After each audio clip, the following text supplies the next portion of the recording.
Good afternoon. We're excited to be here today and looking forward to the start of the new season this year, our 10th year at Georgia Tech as a coaching staff. And, we opened the season on Labor Day night with the Chick-fil-A kickoff game. We're really excited to have the opportunity to display our program on the national level against a quality opponent, the University of Tennessee. We returned 16 starters from our team a year ago. We're really proud of them and the way we finished the season. The last half of the year, I thought we had a really good football team. And looking forward to building on that and getting started this year. We've got a tremendous schedule again. I think I saw where somebody had ranked our schedule as the 7th toughest in the country. But we've had a good off season, good spring practice, and looking forward to getting started. While we do have 16 returning starters, we have to replace some key guys. Of course, a 3-year starter quarterback, Justin Thomas, is gone and was a really gifted player. And then our kicker and punter that nobody talks about, but as a coach, it's a big deal. We feel like we've got some young men that can step up and fill in, but until you see it on the field, you never know. Defensively, good news is coming back. We have to replace a couple of guys up front. Pat Gamble was a team leader and a good player for us. And then P.J. Davis, who's been a leader for 3 years at linebacker. We do return the entire secondary. So whoever ends up playing quarterback is going to be surrounded by a lot of guys that play a lot of football. And like I said, I'm going to turn it over to the players now, and I'll be back up shortly to answer any questions. Coach, thank you. Keyshawn, you're up first. Keyshawn, we've got microphones that are rotating around, so we'll get the mics passed and we'll see what we get. So first question for Keyshawn, please. Keyshawn, seeing none from the room, I'll ask you the first. What are your expectations for the season? I'm very excited going into this season. I've seen my teammates do some really great work in this offseason, whether it be in the weight room, whether it be on the field conditioning. I'm excited to see how we do in camp because we have a lot of stuff that we can add on to last season. So I'm expecting a really great year from everybody. Personally, I'm trying to do better with pass rushing. I'm trying to be more of a productive player than I have been in the past. Next question for Keyshawn. Thank you. Keyshawn, to your right here in the first row. Dan Tortora, wakeupcalldt.com. Keyshawn, what you can say not only about yourself, but on the other side as the defensive end, Antonio Simmons, how you guys play off each other. And I know you said there's some improvements you want to make, but how you've elevated each other's games going into this year. Yeah, so this offseason, for the longest, I've been kind of one of the people that kind of spoke up and been a leader. I kind of stood back and kind of let him develop himself more as a leader on our defensive front and on our defense and on our team. He's a very talented player. He proved that last year, being so productive with sacks, with hurry up, and I'm excited that finally we started with him. We're really close, like brothers, and we prepare all the time with each other. Once we left indoor, so it's really great on hand speed, our feet, just making sure that we're doing the small things right so we can go to camp and those things will just be really simple. We can help coach the younger guys. Keyshawn, to your right, second row. Coach David Cutcliffe this morning talked about how physical the coastal division is. Your thoughts on that? Yeah, man, to me, we are really strong as a group of people. Each team, a lot of people say we have equal chances, but each team really wants to win and be the total representation in the ACC championship. So, we are very physical, man, because everybody is going to that top spot. Keyshawn, turn your attention to the back of the room with the cameras. Hey, Keyshawn, all the way over to the left. Mark Larson, Spectrum News, Syracuse. 6 out of 7 wins to end the season last year. Every year is different, but how much momentum can you carry over from one season to the next? Yeah, man. We use that. We kind of keep it in the back of our mind, and we're very thankful for it. I think as an older group of people, we played over one of Coach Johnson's worst teams and Coach Johnson's best team. So we use each season as an example of what could have happened, what has happened, and what we can take from those seasons to carry over into the future. And so that's why this offseason, man, we're kind of excited because we worked so hard, man. Our coaches really kind of helped us step our game up by challenging us to a level when we're running, we're in the weight room. It's very, like I said, I'm very excited to go to camp and see, who earns position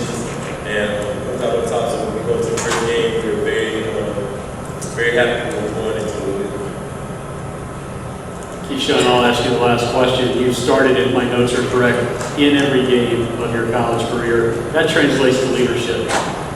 What are you supposed to do with the new kids coming into the system? What is your role there? So right now I'm kind of serving as like a freshman ambassador, and I'm just pretty much showing them, this is what you're getting into. Your journey is not going to be the same as my journey. My journey wasn't the same as the people who came before me, but everything you do, make sure that you're motivated, you're going hard in every drill. If you're in the classroom, you're going hard so you can play on the field, and just making sure that they start off very strong so they can finish strong. Keyshawn, thank you. Thank you. Ricky, you're up next. Ricky, Jude, same format. We'll pass the microphone around, and we'll spend the next 5 or 6 minutes with you. First question for Ricky from the floor. We'll move it right here to Dan, front row, right side. Ricky, as a wide receiver, obviously, in this style of offense, just what you can say about why Georgia Tech was the right fit for you and how a wide receiver finds their comfort level in an offense that's obviously built for that run. Offense like this, you get a lot of one-on-one coverages, and that's a receiver's dream, one-on-one coverage. So if you're getting one-on-one coverage, so if you know you're getting one-on-one coverage, then why not just come here and just get one-on-one coverage the whole game? Let's go to the camera stand and very back to the left. Hey, Ricky, back here on the left. All the way back there, you go. Mark Larson, Spectrum News Syracuse. The bow tie. I feel like I've seen more style here in the Coastal Division today. Is there a little pride against taking style? There's a little competition going on off the field with you guys? No competition, man. I just decided to go the whole time. For me, Sean over here thinks he's more style. He has more style than me, so. Ricky, let's go to your right about the 5th row. Stand up there, sir. Alex Dodd, TCI. You guys get a chance to go to Clemson later in the season. What does it mean to play the defending national champion on the road? What does that contest mean? Oh yeah, playing Clemson is always great, man. They won the national title last year, and it's just a great opportunity, man. We know it's not gonna be easy going over there, and we just have to go with our best A game. Other questions for Ricky? I'm sorry, to our left, Ricky, about the 4th row. Please stand. Thank you. Hi, Ricky. Joanna Davis, CSRA Press. Your very first game of the season against Tennessee. What is your feeling about going into that game? There's always a big rivalry between ACC and SEC. I know you haven't had a whole lot of practice with the game yet, but what is your feeling, your personal feeling, and maybe what are your teammates feeling about that being a very beginning game as opposed to some of the more lesser division schools? Our team is excited to play Tennessee in the first game. Last year we opened up West College and Harvard, and this year we get to open up against Tennessee in the new stadium. So that's just a great opportunity for us. And like Keyshawn said, this offseason has been great for us, and we look forward to it. Anything else for Ricky? Ricky, I'll ask one more from the podium. Given the style of offense that is there at Georgia Tech, generally you're really not quite sure when it is your number might be called. How do you maintain that next up mentality? How do you stay prepped for that next play call? I mean, whether it's the pass or blocking, I take pride in my blocking. So if I'm going 100% with blocking, then I'm already ready for when we pass it. So just being committed and going 100%. That works, Ricky. Thanks a lot. Players will excuse you to your next breakout. Coach Johnson, you'll come back up.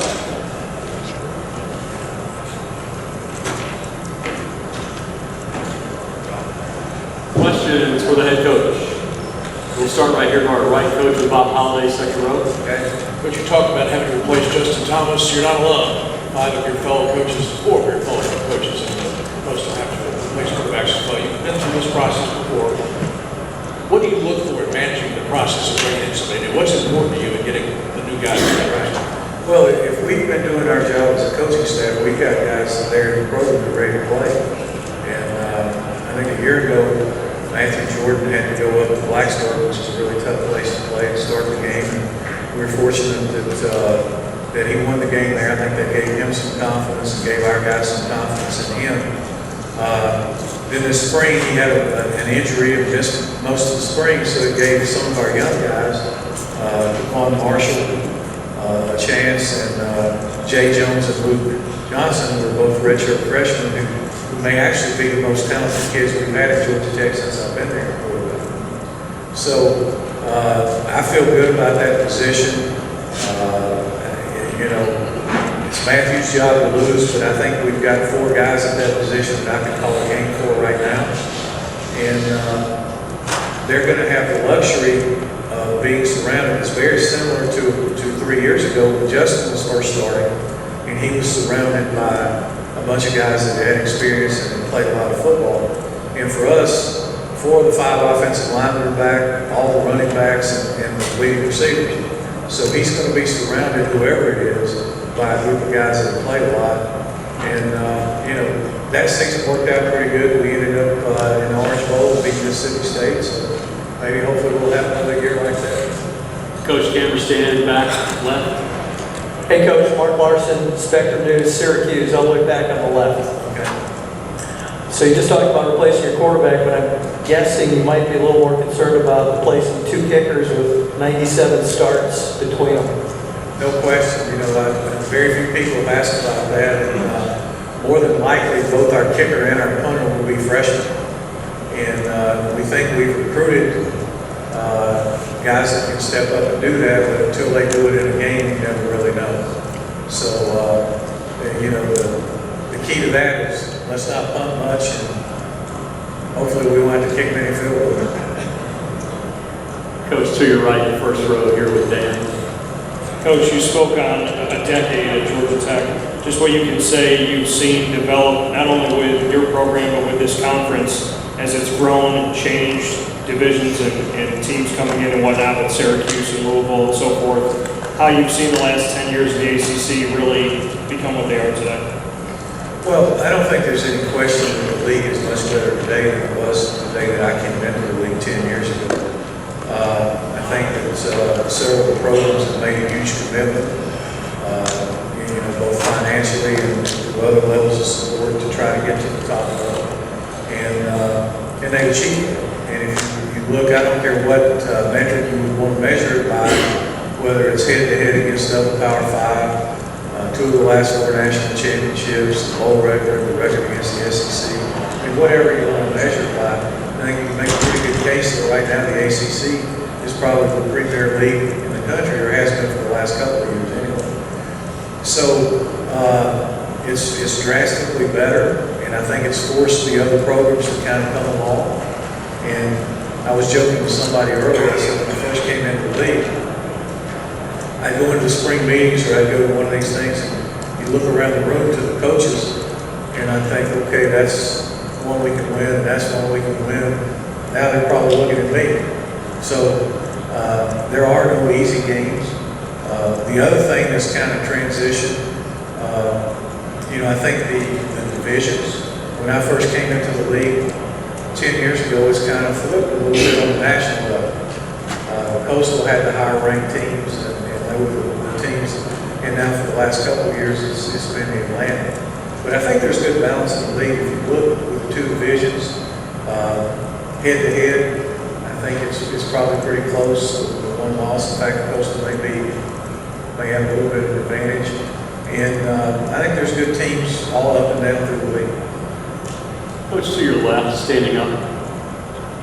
Coach Zach Glover, WBJ7. I know you talked about being a premier conference. Now you guys obviously get to play an SEC team right off the bat. Can you just talk about the matchup with Tennessee to open up the season? Yeah, well, it's, you know, like I said, we're excited to play in the Chick-fil-A kickoff game, especially in Atlanta on national TV on Labor Day night, and against Tennessee. I mean, we play SEC teams every year. We had the opportunity to play 3 a year ago. We're fortunate we're 3-0 against them. So our guys look at it as a challenge. First and foremost, we're playing for Georgia Tech, but you can't hide from the fact that people are going to compare the leagues. So we understand that, and we embrace it. Certainly Tennessee's got a lot of tradition and a good football program. And I think Georgia Tech and Tennessee had a huge rivalry for years. Last time they played was in the 80s. Both teams originally were in the Southeastern Conference, and so I know that our fan base and their fan base are excited to see the two teams get back together. Coach, from the podium, working with a new quarterback, obviously, and you have a new quarterback's coach. The pessimist would say that that's a daunting task. The optimist may say, well, it's a world of opportunity to try to get all that matched up. Where do you land on it? First let me address the quarterback coach. Craig Candido, who played quarterback for me at Navy, and I think our guys will tell you that there's probably a couple of quarterback coaches there. I feel very comfortable with Craig. He's a guy that I coached, and our other guys that coached. He was a graduate assistant at one time in our program. So that part of it, I don't have any concerns about. I think what you have to do once we identify who the starting quarterback is, you have to mold the offense to their strengths. That's what we try to do with Justin, and that's what we'll try to do with this guy. Whoever it may end up being, if it's Matthew, there are certain things that he does better than Justin, and there are certain things that Justin did better than him. So you want to stay away from what Justin did well and do what Matthew does well. The same for any of the other quarterbacks. But I am not overly concerned about that position. I think it'll be fine. Coach, to your right, fifth row here, please stand, sir. Jim Patterson, CBS Sports. When did you recognize some of the scheduling imbalance, and what was the process to address it to get some of the rules changed with the league office? You got to be really careful with that. I think that the best thing I can say about that is that I think there's a few rules going into place next year that makes everything a little more fair and a little more equitable, and that's all as coaches anybody could ask for. And so to the credit of the league, they looked at some of the stats and some of the stuff that was brought forward, and the athletic directors and everybody in the league decided to make a move to try to make it more equitable. Any other questions for Coach Johnson? Coach, we've got one here to our right, back to Bob Holliday in the second row. Okay. You have virtually all your running backs back. Is playing running back in Georgia Tech, either A-back or B-back, a little more complicated than at another school? What part does experience play in the timing, their experience play in the timing of the offense and ball security? Well, I think anytime you have experience, it's a good thing, no matter what offense. I really think, quite honestly, that the offense thing is blown way out of proportion. If you're a running back, it's like people want to talk about the wide receivers at Georgia Tech. We probably got more wide receivers in the NFL than any team in the league. Everybody, well, what's it like? You don't get to the next level, or you don't catch the ball, or you don't. We ask our guys to block, and we might not throw it as much, but we're playing with two wide receivers where everybody else is playing with four. So, all four guys that play wide receiver at North Carolina aren't going to catch 80 balls. It's divided. It's the same thing at running back. If Dedrick Mills would be a good football player in any offense, I think he's a good player for us. The same thing you can say at A-back with J.J. Green, Quay Searcy, or whoever it might be. So some of the skill set might be a little different where you line up, but the bottom line in football is the team that blocks and tackles and takes care of the ball the best is going to win. And if people think that what we do is different and it gets in their head, that's good. If they think we're a little more physical, that's good. We'll take all the advantage we can get, but I can tell you from coaching 38 years, there's not that big a difference as people